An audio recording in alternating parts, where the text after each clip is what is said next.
Greetings and welcome to the broadcast. I'm your host. We've got a great show today. We've got some old maps and map making equipment. Some of this stuff is 3, 4, almost 500 years old. This is true museum quality stuff. Some of these old maps show Antarctica almost touching the Earth. Uh, there are some navigation aids. A lot of spiritual and biblical imagery is in these maps. It seems almost like sometimes almost a gospel story and fighting devils on some of these icons, as we'll see later. Look at this map of Antarctica. This is about a 400-year-old map, how it actually touches what's thought to be South America back then. Very interesting how some of these sailors, maritime navigators went. Here's an old map with the imagery.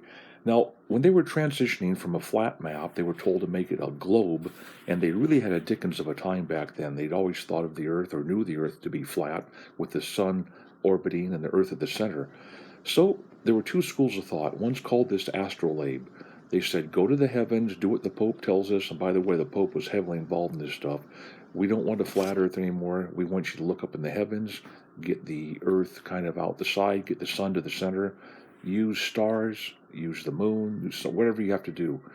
Now, that was one way to do these measurements. The other way, of course, was a different kind of a measurement that they didn't use the heavens that much.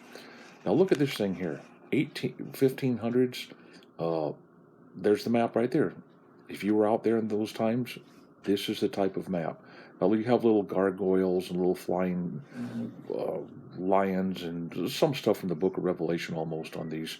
These maps that we're going to see are the real maps. These are not prints, and these were hand colored back then. They didn't have things that a guy actually went out and put his own watercolor. Look at this map here. Isn't this amazing?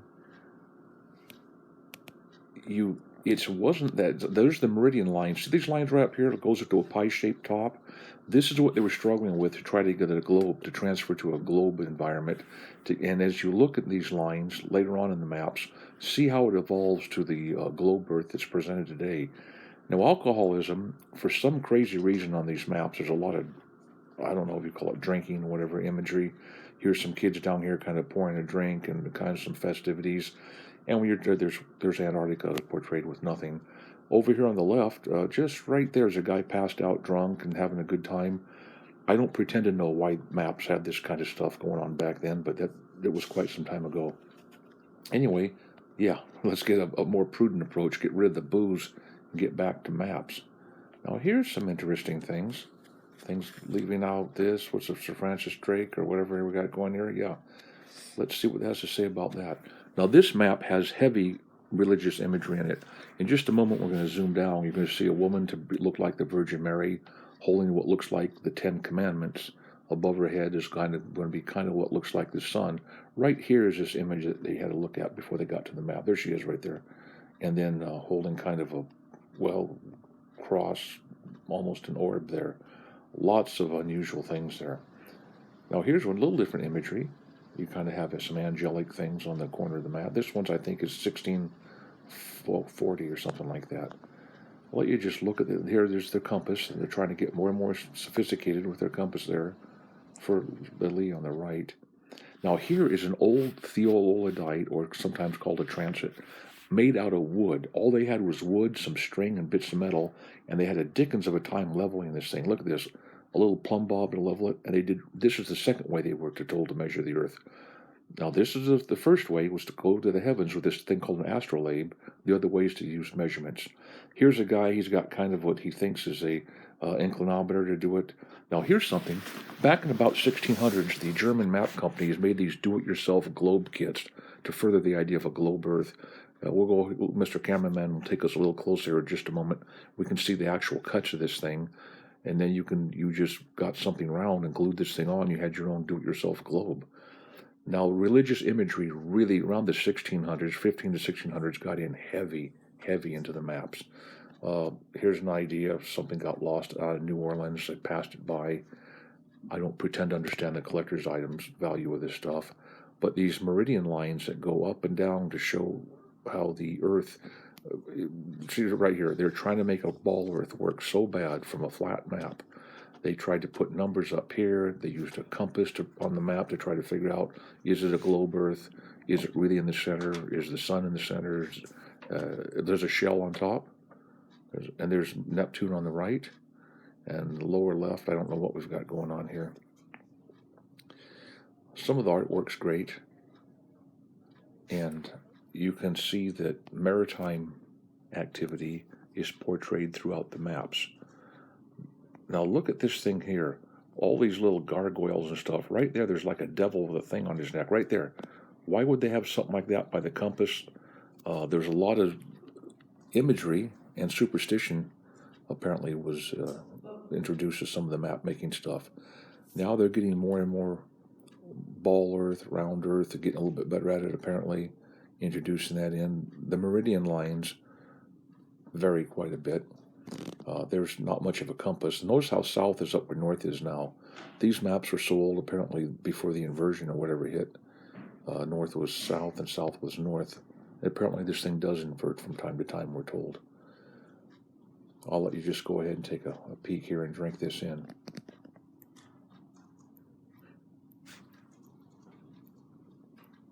The compass getting a little bit better, you can see. And now we'll get ready to go to a little different type of a map. Now a little bit of occult imagery. See this little moon-shaped crescent there? That crescent moon is found all the way back to the pyramids, sometimes with the sun in the center of it. You'll see more and more of that stuff as the Pope and the Papal and the Jesuit influence gets into these maps. You'll see this crescent. You'll see a moon kind of disguised in the logos of these maps. Now here's going to give you just a sense of what someone will look like when he grabbed this map and went to do some navigation.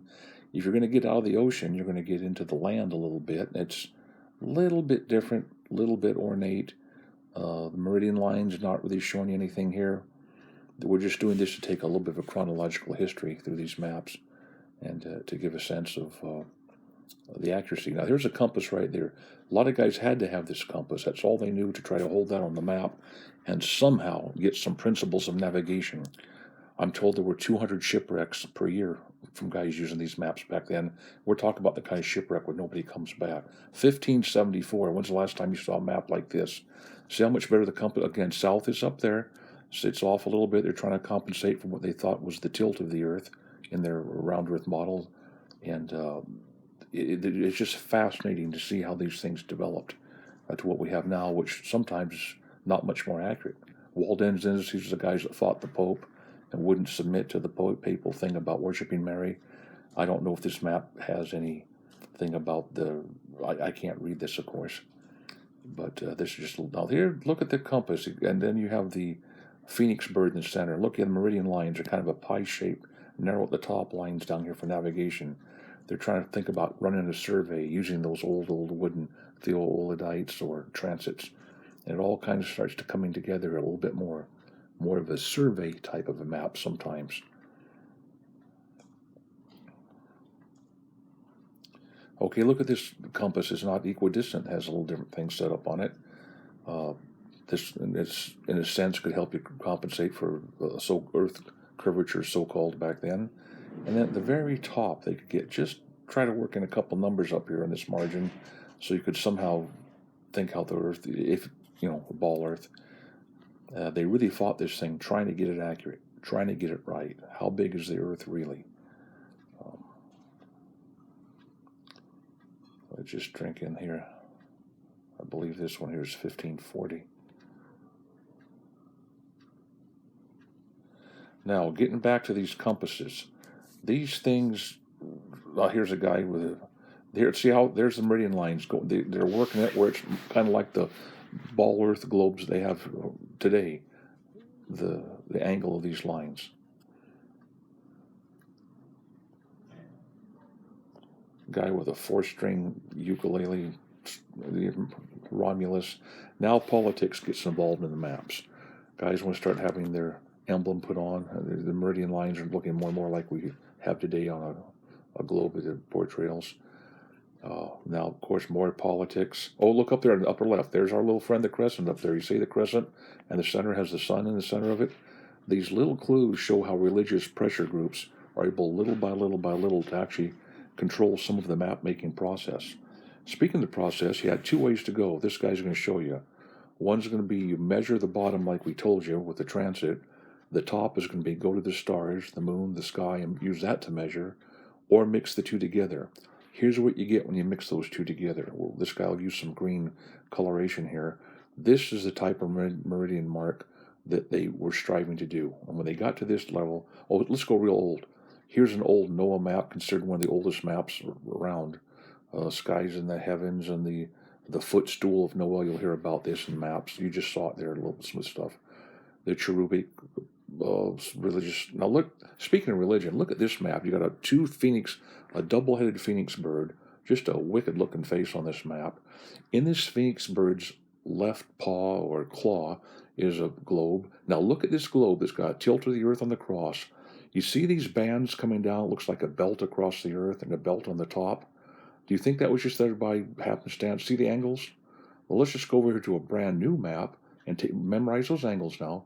And here they are cutting that same type of angle out again, looking at the earth, doing some measurements. I don't want to say pressure group, but they're, it's kind of like saying the earth isn't really round, it's really an obloid. Pretty much anything goes. And it's very interesting to see the history of this stuff. In the phoenix bird's other claw is a piece of vine and a stick. Now we can see how the compasses are getting just a little bit better. There's the old crescent below this guy's chin, isn't there? Yep, and the little round. And that's going to creep in more and more to the map making process. Again, if you go to the pyramids, you'll see that crescent with the moon on it. When the Hebrew children worship the golden calf, you'll see portrayals of that crescent for his horns. And if you really were going to study occult imagery, you could make a case here, perhaps, or even a conspiracy. We're going to try just confine this basically to map observations here. Now let's go to the modern stuff. See these lines here, how they swirl the lines? What they're trying to do is to prove, as we'll see here in just a moment, a brand new ball-shaped Earth model. And, there it is. And the United States, of course, proves with NASA that they have the finest navigation, the very finest survey, and they know exactly it's 25,000 miles.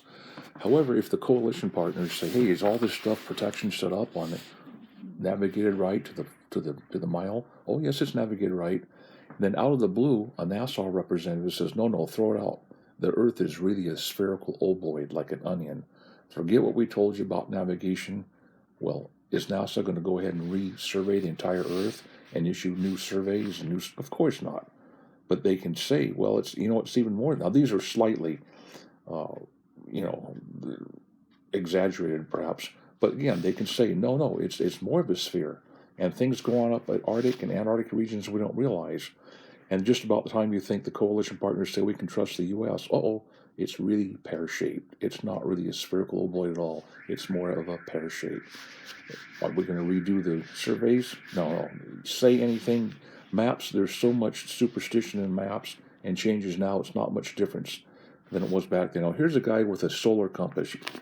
This solar compass, the guy's doing the best he can, and we're going to try to measure the Earth. So what is it? Is it spherical, ovoid, pear-shaped, or round?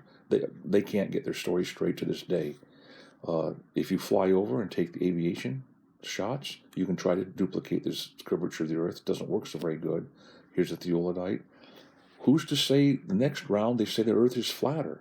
Well, could the Earth be even flatter? I mean, you've already said it's going to be a globe, then it's the spherical ovoid, then it's pear-shaped. If you were to take a look at it, here's this next shot. It's going to show one way you could keep people from looking too close to Antarctica. Say this Earth is kind of on the top, and it kind of goes out 3 to 5%. Okay, 5% of 25,000 miles is 1,250 miles. Are you going to redraw those 121,250 miles on all the surveys? No. Well, let's look at a biblical thing. Here's the famous Orlando Ferguson map. Sometimes the flat Earth proponents look at this. There's the four corners of the Earth with the angels holding back the winds. There's the circle of the Earth.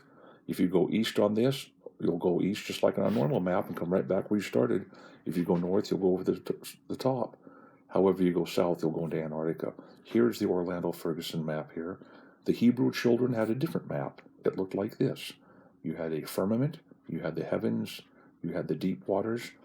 Now, in the Bible, there's only two places where the Lord tells people to measure the earth. The first one's going to come up right here. You can read it for yourself. How you measure from the east. Okay, you're actually doing a measurement here. Now, people will argue about this scripture over here in Numbers 35. Read it for yourself if you like. Now, this isn't John the Baptist or Ezekiel. This is the Lord speaking on this thing. Do you measure it with this thing here using some kind of a transit device or whatever? Or you take like a steel tape or a rod and measure it? Well, here's the second time people are told to measure the earth. They start up by Damascus and they work their way down to Israel. The Jewish children sometimes don't like that, but that's what the Bible says. And you work these measurements, and if you want to read the Bible cover to cover, the word compass, measurement, earth, and the planets are mentioned quite a bit. As you get in deeper, now here's the modern one. Here's a slightly older one. Do you see here? Remember the guy with the solar compass? He was told to use this kind of stuff as late as 1960 to get the curvature of the earth, the measure. The thing is, if you send 100 men out, one each day, you'll never get accurate measurements. So the sun's moving around. He's got to do all these computations. Then he's got to go back to a model that one day might be a globe earth, one day might be a spherical ovoid, one day he might be told it's pear-shaped. How do you really get an exact measurement? Well, back here to our friend, the solar compass does a pretty good job. If you were going to use this real well, you'd have, this is what they would issue you: how to get the North Pole, the North Star, and meridians. Now, we've turned this map upside down on purpose, old 1500s. Look at this map upside down. Now, we're going to give you a little sensation here. Before the compasses, when they used to point north was south and south was north. And then also, back to our imagery here, we've got the crescent on the bottom below this guy's chin, the little round deal. This comes up more and more and more. 15, 16, even the 1700s. And some occultic imagery, I'm afraid to say, on some of these maps. Well, we're getting close here to, let's just go ahead and look at the Antarctica question. Lots of how some of these old maps actually showed the explorers that under certain conditions, Antarctica actually touched the land of South America, close to Africa, sometimes Papua New Guinea area, Australia. There was, back then, people believed that you could go across to Antarctica when it froze and get back when it, and we'll just let these maps speak for themselves. I don't pretend to be able to interpret these things. Did the Antarctica ice melt off little by little to what we have now? Okay, in just a moment I'm going to show that biblical map, that Orlando Ferguson one. You're going to see how the heavens move on this model according to a pretty much a biblically based model. There's others out there.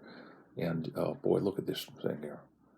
Now, if you look at a map today, you look at the size of Greenland on a flat map, it's so goofed up, it's not even close to the right size. Now, here's the biblical model. Well, think about this for a minute. If you go north, you're going to go over the north and come back down the other side. If you go east, you're going to go all the way around. The only problem is when you go south, you run into this ring called Antarctica. And then the planets, Orlando Ferguson has these little kind of like, well, you can see the planets are on these to show how it might be as the planets were going around. It's a working model. Now, let's look at the Bible, north, south, east, west. North is mentioned 146 times in the Bible. South is mentioned 140 times in the Bible. And we have some software. East, 180 times. And west, where are we at on Mr. West here? There we are, 88 times. Well, I want to take just a moment to tell you that elsewhere here on this McEisencraft YouTube site, we have some free tutorials. We show you how to get free Bible study software, either from eSword or Takarda. How to use this. You can look up yourself. How often does the Bible mention earth, maps, compass, north, south, east, west, degrees of the sun? It's all absolutely free. You can click around on this site when you're done, and you can perhaps take one of the free tutorials and see if this might be something you'd like to do to further your study of Scripture and help understand the map-making process of Earth. Well, that's the end of map making here in the earth in days gone by. Basically, in a nutshell, all these religious images and icons you've seen, it boils down simply to, is Jesus Christ Lord or not? Take care, Lord bless, and bye for now.